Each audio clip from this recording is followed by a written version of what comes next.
So recently, I've played through every single universe mode ever made from SmackDown vs Raw 2011 all the way up until WWE 2K24 to find the best thing in each version of universe mode. Before I get into this video, make sure to subscribe with all notifications turned on. Don't forget to also like the video if you do end up enjoying it. Now let's start with SmackDown vs Raw 2011. SmackDown vs Raw 2011 was the debut of universe mode, and as you can imagine, it was a bit goofy to start off, seeing as it was the first version of the mode. But don't get me wrong, goofy isn't a bad thing at all. It's what made this mode so much fun, and that's why the best thing for me in this universe mode is just the complete randomness of it all. One minute you are fighting for the WWE title, and then in the same story you'll be forging an alliance with Santino Marella for some reason. It made no sense whatsoever, but it gripped many of us SVR11 universe mode players because we just wanted to see how much weirder and random it could get. I just wish that we could have an option to have a wilder universe like SVR11's in the current games. WWE 12's universe mode came with some fantastic upgrades to the mode, like injuries and interference, but the best thing for me personally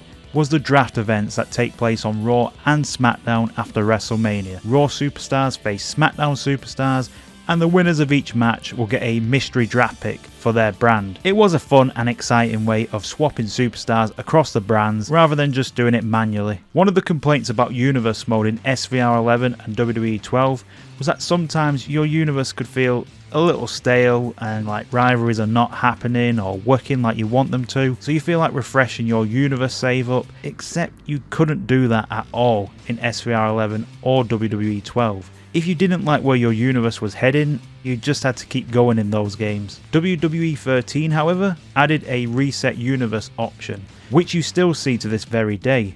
And it's a really simple but handy feature when you're just feeling like starting over with your universe save. For how useful it is, it deserves its place as the best universe mode feature in WWE 13. Now, with WWE 2K14 universe mode, the obvious choice would be to go for the rivalry system, which I'd totally understand many people picking, because again, one of the many complaints of earlier universe modes was that rivalries were not really tracking, so with a rivalry system, you'll have rivals properly tracked. However, I preferred the addition of tournaments to universe mode because I do feel like rivalries made universe lose a lot of its unpredictable and random moments. Sure, it would be weird at times, but there were other times where it would work perfectly and you'd get great and surprising rivalries. So yeah, I'm going to go with tournaments for that reason, and they were pretty fun too.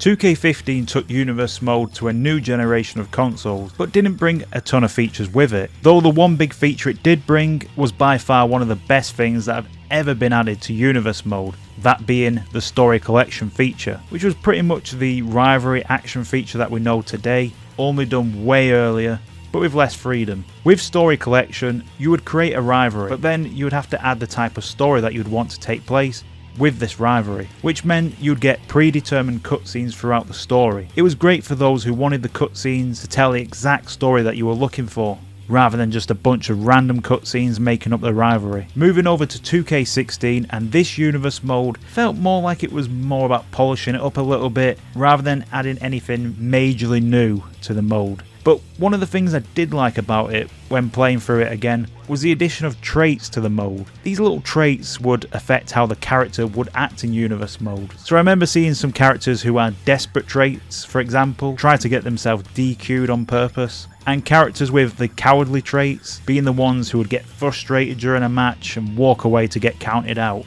I do believe these still remain in the game to this very day, but when playing 2K16's universe, it did feel like these were more important in this game due to them being the new addition to the mode. Now this might be one with a bit of controversy, which I always say when we're talking about promos in universe mode, because some people love them and some people hate them. I get it, but I did like the idea of them. I just felt like they could have been done a bit better. Still, I personally think it's the best thing about 2K17's universe mode. One of the more underrated features in universe mode has to be the rivalry intensity feature, which was added in 2K18's universe mode. This addition made rivalries feel more unique, as they all didn't just have to be brawls every week, now thanks to this intensity setting. If you did set it to low, that means you'll get cutscenes that don't feature any sort of attacks or violence. It'll be more like handshakes and possibly even teams forming. And it didn't also mean that the low intensity rivalry would eventually just get worse and worse. It could just also end as a low intensity feud with no attacking cutscenes. It really was actually quite varied what could happen, and it's why it's my best thing in 2K18's Universe mode. Universe mode up until 2K19 featured Money in the Bank cash-ins, but they were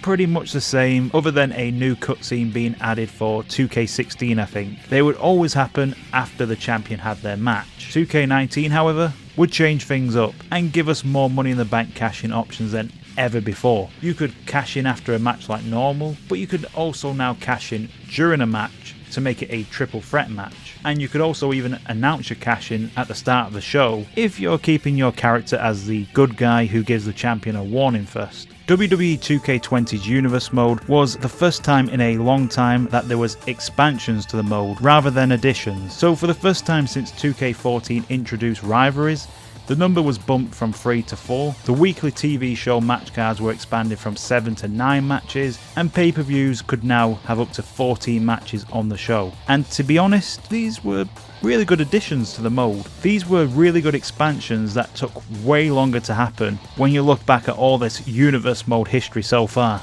Jumping over to 2K22 now, and with this Universe mode, they didn't really do anything with it other than the addition of the Superstar mode. In this mode, you take control of one character and play through a Universe mode as just them, as you play Universe more like a old school season mode. And to be honest, I'm kinda surprised it took this long for a Superstar mode to happen in Universe, because Universe mode in the earlier days definitely felt more like an expanded season mode, especially if you go back and view a lot of the earlier trophies for it and the unlockables for the earlier Universe mode. It was a lot more about winning titles and winning matches to get the trophies and unlockables. But yeah, Superstar mode did its job. It's pretty decent for what it is, and with there not being much else new in 2K22's Universe, this takes the spot of the best thing in 2K22's Universe mode. 2K23 finally brought back one of the most requested features from an old Universe mode, with the addition of Rivalry actions. As I mentioned earlier, this is more of a beefed up version of Story Collection from 2K15. Instead of choosing whole storylines however, you could pick what cutscenes will happen each week